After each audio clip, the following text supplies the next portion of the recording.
तो चलिए आज हम लोग पढ़ते हैं क्लासिफिकेशन ऑफ अकाउंट्स के बारे में। क्लासिफिकेशन ऑफ अकाउंट सबसे इम्पोर्टेंट है क्लास 11th के लिए अकाउंटेंसी में, क्योंकि जब आप नेचर जान जाते हैं अकाउंट्स का तो आपके लिए जर्नल एंट्री के जो रूल्स अप्लाई करना है, एप्लीकेबल्स होते हैं, वो करना बहुत आसान हो जाता है।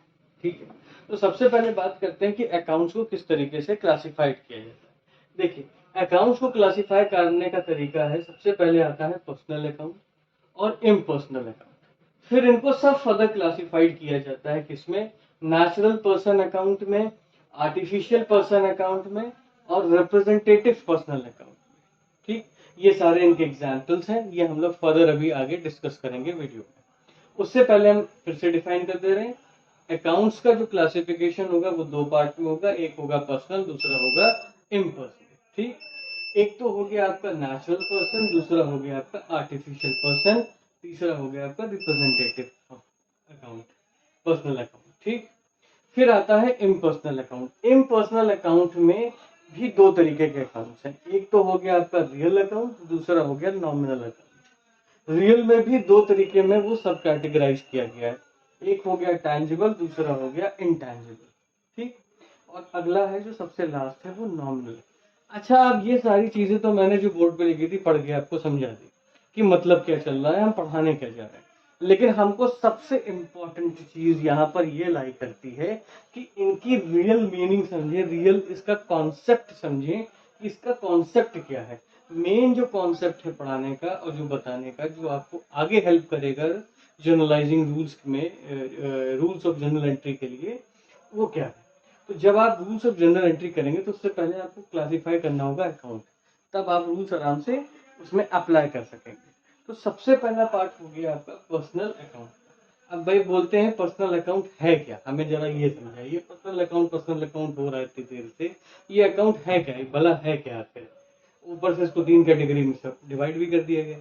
देखिए, पर्सनल अकाउंट का सीधा साधा फंडा है, मैं आपको क्लियरिफाइड कर देता हूँ।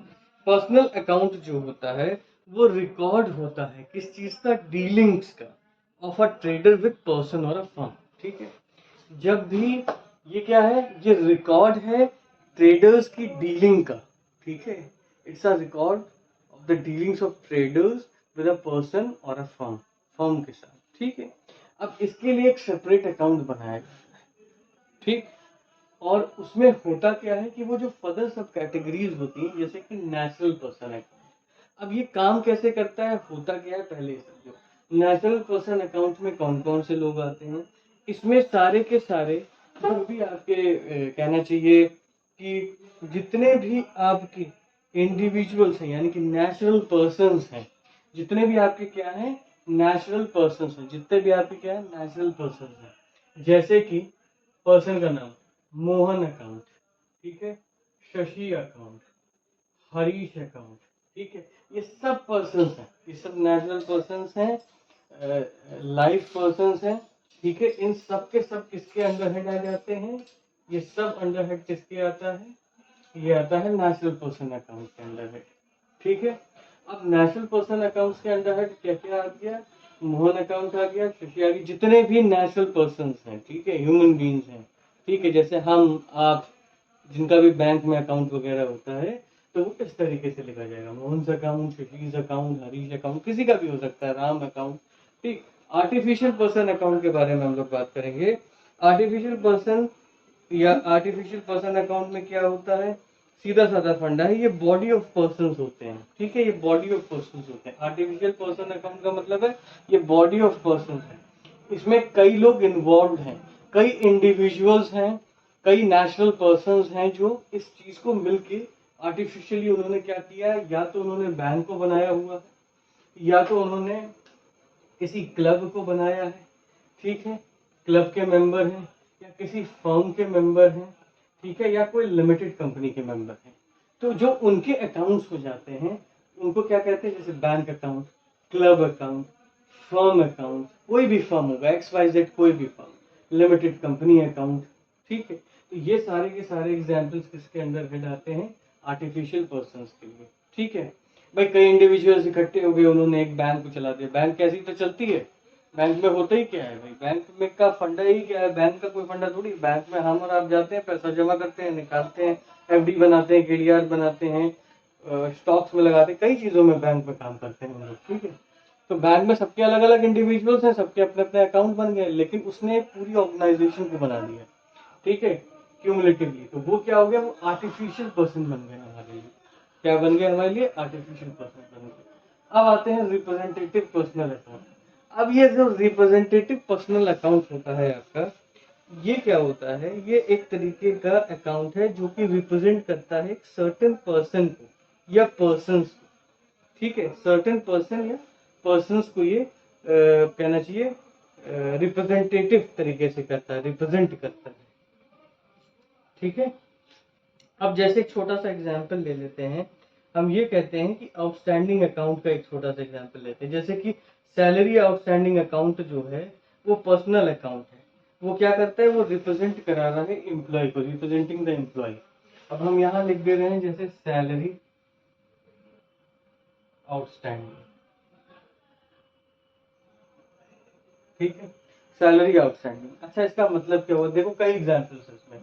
इसमें रेंट प्रीपेड अकाउंट है, इंटरेस्ट रिसीव्ड इन एडवांस है, अनएक्सपायर्ड इंश्योरेंस है, और सैलरी आउटस्टैंडिंग अकाउंट। ये सब इसके एग्जांपल्स हैं। रेंट प्रीपेड का मतलब क्या हुआ, जैसे आप जाते हो, आपने रहने के पहले ही पैसा दे दिया है, ठीक है, आपने कोई घर लिया या कोई फर्म ले लिया या कोई भी ऐसा वेयर हाउस, कोई भी जगह ले ली, और उसका आपने क्या कर दिया, आपने उसका रेंट पे कर दिया, रहने से पहले ही आपने उसको रेंट जो है पे कर दिया, और फिर जा रहे हैं आप रहने के लिए। इसमें साथ में क्या हुआ, इंटरेस्ट रिसीव इन एडवांस, ठीक है, कोई चीज का इंटरेस्ट है जो आपको पहले से एडवांस में रिसीव हो गया हो।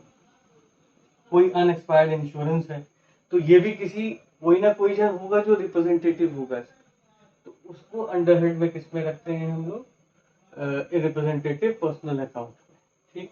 फिर आता है रियल अकाउंट।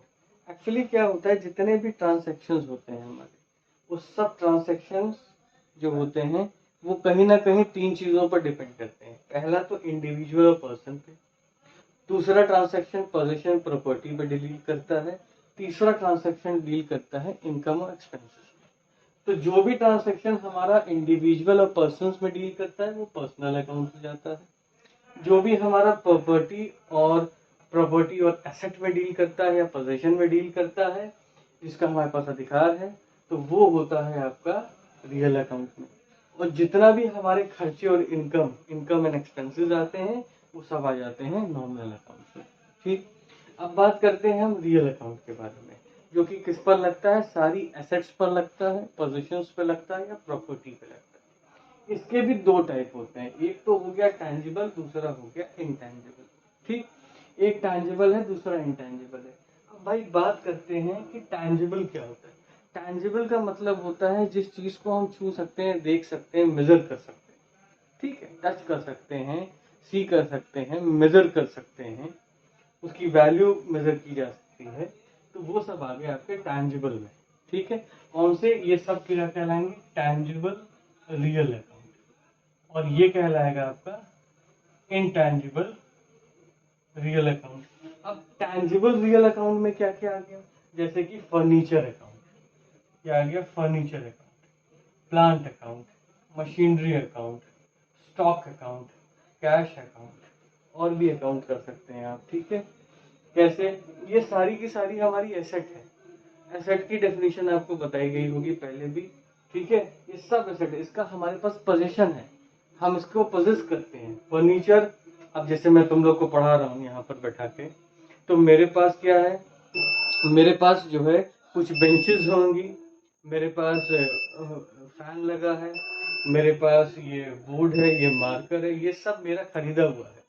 तो मैं यूं कह सकता हूँ कि इसके ऊपर मेरा पोजीशन है।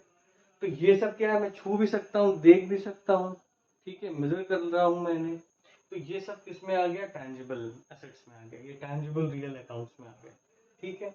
अब टैंजिबल एसेट्स के ऊपर लग गया ये, जैसे कि फर्नीचर, प्लांट। प्लांट का मतलब ये नहीं होता कि जाके पेड़ पौधा खरीद के चले आए, प्लांट का मतलब है मशीनरी एक तरीके की, ये पूरी कई तरीके की मशीनरी है जिसको लगाया, जैसे कोको कोला का प्लांट लगता है, ठीक है, गैस प्लांट्स लगाए जाते हैं, अलग अलग इक्विपमेंट्स का यूज करके पूरा ऑर्गेनाइज्ड प्लांट बनाया गया है जिससे वो चीज़ प्रोड्यूस होती है, कोई भी आउटकम प्रोड्यूस होगा, ठीक है। अब इनटैंजिबल रियल अकाउंट का क्या मतलब है? देखिए भैया, गुड्सविल, इनटैंजिबल का मतलब क्या होता है कि देखो, टैंजिबल तो छू सकते हैं, मेजर कर सकते हैं, सब देख सकते हैं, टच कर सकते हैं, फील, इधर हम लोग फील करते हैं, सिर्फ देख भी नहीं सकते इसको, ठीक है, ये महसूस होती है, फील होती है, लेकिन इसकी वैल्यू को, परपेक्चुअल वैल्यू को हम लोग इसको क्या करते हैं, मेजर करते हैं इंटेंजिबल एसेट की, ठीक है, इंटेंजिबल रियल अकाउंट की। इसमें क्या क्या आता है? गुडविल आती है, ट्रेड आता है, मार्क्स आते हैं, पेटेंट आता है, इन सब का अकाउंट है, ठीक है, सबका अकाउंट है, गुडविल का अकाउंट है, ट्रेड का अकाउंट है, मार्क्स का अकाउंट है, पेटेंट का अकाउंट है। अब तुमसे बोलते हैं गुडविल क्या? गुडविल, देखिए गुडविल बनती कैसे है। अब जैसे कोई कस्टमर है, हम ही सब कस्टमर्स हैं, हमने एक शॉप खोल ली, हमारा कोई एक पेटेंट कस्टमर है जो जब भी आता है, लगभग दुकान हमारी कपड़ों की दुकान हो गई सपोज करो, तो वो 5-6 हज़ार 10 हज़ार के कपड़े आराम से खरीद के लेके जा रहा है, और साथ में 2-3 कस्टमर भी लेके चला आ रहा है, तो मतलब वहां कहीं पर हमारा कोई नुकसान नहीं, हमारा उससे फायदा ही फायदा एक तरीके से हो रहा है, ठीक है, कि अपना तो आ रहा है, 10 हज़ार का सामान हमारे यहाँ से खरीद रहा है, प्लस गुडविल के तौर पे हमने उसको गुडविल कंसीडर कैसे कर लिया, क्योंकि वो साथ में 2 कस्टमर 3 कस्टमर को और भी ऐसे लेके आ रहा है कि वो हमारा परचेजिंग करें, भले 1 ही 1,000 का करें, 2 ही 1,000 का सामान खरीदे, 500 का ही खरीदे, लेकिन वो लोग भी खरीद के जाते हैं, और हमें कहीं ना कहीं उसके आने से फायदा ही है, तो वो हमारी क्या है, वो हम महसूस कर रहे हैं कि उसके इस चीज से हमें फायदा है, तो वो हमने क्या डाल दिया, उसको गुडविल में डाल दिया, ठीक। अब ट्रेड का क्या मतलब हो गया? देखिए, ट्रेड के बारे में हम थोड़ा सा आगे डिस्कस करेंगे जब ट्रेडिंग पीएल अकाउंट वगैरह बनवाएंगे, ठीक है। मार्क्स भी उसी समय करेंगे, पेटेंट भी उसी समय करेंगे। पेटेंट के लिए हम छोटा सा यूं बता सकते हैं कि लोग जनरली पेटेंट करवाते हैं चीजों को, ठीक है। कई ऐसे साइंटिफिक इंस्ट्रूमेंट्स होते हैं जिनके पेटेंट कराए जाते हैं, पहली बार उनको बनाया गया, उनकी डिजाइन का पेटेंट कराया जाता है, ठीक है, मोबाइल्स की डिजाइन का पेटेंट कराया जाता है, ताकि वो चीज कोई चोरी ना कर सके, थोड़ा सा लीगल चीज है, आगे डिस्कस करेंगे। एग्जाम्पल के तौर पर समझ लो कि रियल जो अकाउंट है वो हमेशा किस पे लगेगा? एसेट पे लगेगा। रियल अकाउंट का जितना भी फंडा है वो किससे रिलेटेड है? एसेट से रिलेटेड है। पर्सनल अकाउंट का जितना भी फंडा है वो इंडिविजुअल से रिलेटेड है, और नॉमिनल का जितना भी फंडा है वो रिलेट करता है इनकम से और एक्सपेंसेस। हमारी इनकम जो हमें मिल रहा है पैसा, और एक्सपेंसेस हमारे खर्चे, इन दोनों से रिलेट करता है नॉमिनल अकाउंट, ठीक। नॉमिनल अकाउंट में क्या क्या आ गया? अब जैसे रेंट आ गया, रेंट हमारे लिए क्या है भाई? खर्चा ही है, तो है, सीधी सी बात है। हमने ये क्लासरूम बना के सेटअप करके रखा है, सब तुम लोगों के यहाँ पर बिठाया हुआ है, तो क्या हो रहा है यहाँ पर? बेसिकली हम इस कमरे का रेंट दे रहे हैं, हमने पे कर रहे हैं, मंथली रेंट इसका पे कर रहे हैं, तो ये हमारे लिए क्या हो गया? एक खर्चा हो गया। ये किसके अंतर्गत आ गया? किसके अंडर में आ गया? अंडर में आ गया, नॉमिनल अकाउंट के अंडर में आ गया। अब इंटरेस्ट की बात करते हैं। इंटरेस्ट क्या होता है? जनरली एफडी वगैरह पे मिल गया, ठीक है। तो एफडी पे क्या, जैसे हम गए बैंक में जाके हमने 1 लाख रुपए की एफडी बना ली, उसमें हमको मिली एक 10% की इंटरेस्ट मिल गया। बैंक ने कहा 1 साल बाद आपको 10% का इंटरेस्ट दे देंगे। हमने क्या किया? 1 लाख का एफडी बना दी, तो प्रिंसिपल अमाउंट तो हमारा यही हो गया, प्रिंसिपल अमाउंट हमारा ये हो गया। इस पर हमको इंटरेस्ट जो है सपोज करो 10% का मिला, तो ये हो गया 10,000 रुपए, ठीक है। 10,000 का हमको यहाँ पर इंटरेस्ट मिल गया। जब हम ये दोनों चीज को लेने गए, हमारा जब टाइम 1 साल, सपोज करो टाइम हमने बता दिया 1 साल का, जब हम इसको लेने गए 1 साल बाद, तो हमको 1 लाख रुपए प्लस ये जो 10,000 रुपए है, ये दोनों जोड़ के हमको टोटल अमाउंट के तौर पे मिल गया। तो ये जो बीच में 10,000 का इंटरेस्ट मिला है, ये हमारे लिए इनकम के तौर पे फायदा हुआ हमारा, तो ये हो गया हमारा क्या? नॉमिनल अकाउंट में आ गया इनकम। अब बात करते हैं डिस्काउंट की। डिस्काउंट भी एक तरीके से हमारे लिए इनकम ही होती है, ठीक है। भाई हम कोई बढ़िया कस्टमर हैं, अब जैसे मॉल्स वगैरह में तुम लोग जाते होगे, देखते होगे कि फ्लाइंग मशीन में चले गए हैं, तो कोई और बड़े बड़े शोरूम्स में जा रहे हैं, एडिटाज में, इसमें तो वहाँ लिखा रहता है फ्लैट 20% डिस्काउंट, 50% डिस्काउंट। वो क्या करते हैं, वो उनकी मार्केट वैल्यू पर 50% का डिस्काउंट दे देते हैं। सपोज 1000 रुपया का है, वो कहा फ्लैट 50% डिस्काउंट हो गया, 50% का उसमें डिस्काउंट, तो वो जस्ट हाफ दाम में आपको 500 में मिल गया। तो वो भी क्या है, एक तरीके से हमारा फायदा है, हमारी इनकम ही है, खर्चा तो नहीं है भाई। तो वो आ गया आपके इनकम में, और किसके अंतर्गत आ गया, नॉमिनल अकाउंट में। अब कैरेज क्या है, कैरेज जो होता है ना, जैसे तुमने एक फर्नीचर वगैरह खरीदा, या यूं कह लो फ्रिज ही खरीद लिया। अब फ्रिज को अपनी दुकान से अपने घर तक लेके आओगे, तो लदवाओगे उसको किसी ठेले के ऊपर, किसी गाड़ी के ऊपर, या किसी भी चीज के ऊपर लाओगे, तो उसको लाने ले जाने का जो भाड़ा हो गया, ठीक है, और उसको इंस्टॉल कराने, इंस्टॉल तो छोड़ हटाओ, इंस्टॉलेशन चार्जेस अलग, कार जो लाने ले जाने का खर्चा अलग गया, वो आपका क्या आ गया, खर्चा है। ये कैरेज क्या है, हमारा खर्चा है, लेकिन किसके अंतर्गत आता है, नॉमिनल अकाउंट। खर्चा यानी कि एक्सपेंस है ये हमारे लिए, ठीक है। तो इस तरीके से तुम्हारा जो क्लासिफिकेशन ऑफ अकाउंट था, ये खत्म होता है, ठीक है। आज के लिए बस इतना ही। अगले वाले वीडियो में हम लोग बात करेंगे रूल्स ऑफ जनरल एंट्री के बारे में, golden rules of general entry, और वो इसी चीज से रिलेटेड होगा। Okay, thank you.